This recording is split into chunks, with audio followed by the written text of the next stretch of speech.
Problems are on the horizon for news organizations and Facebook alike unless the relationships between these companies can be made equitable, News Corp chief executive Robert Thomson has warned. He revealed Facebook's Mark Zuckerberg and Sheryl Sandberg and several other lead executives recently visited News Corp to talk through the issues facing news creators and social media platforms. They are very dependent on what we produce and therefore need to recognize that unless there's a more equitable relationship then we'll have problems, Mr. Thomson told the UBS 45th Annual Global Media and Communications Conference.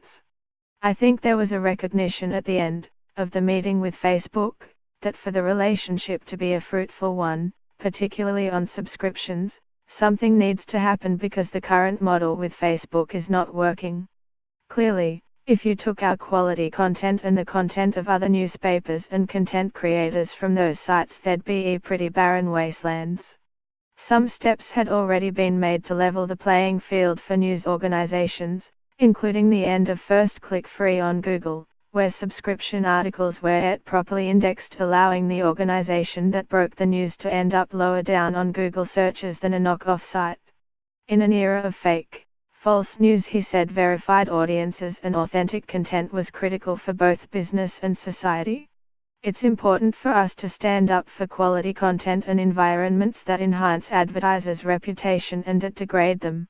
This comes as the company announced its launch of new U.S. advertising platform, NewsIQ, to protect brands from showing up next to inappropriate content.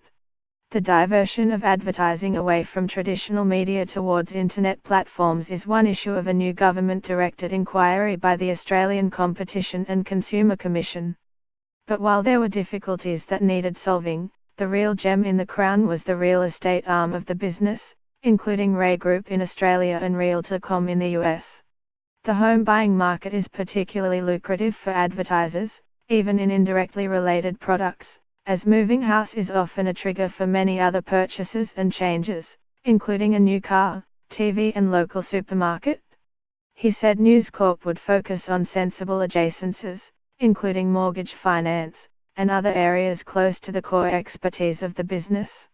A research note from Macquarie Wealth Management published on Tuesday said the major opportunities for property giant Ray Group, and its rival Domain Holdings Australia, were not in relying on real estate listings, but in growing their presence in the mortgages, insurance, and comparison and connection industries.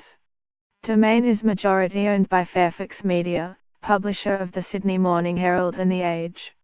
The mortgage broker market alone in Australia was estimated to be worth $2 billion, or about 2.5 times the size of the online advertising industry. Property portals are uniquely positioned to participate in growth, Macquarie analyst Bob Liaus' research note said. Already, both companies have started taking steps in this direction.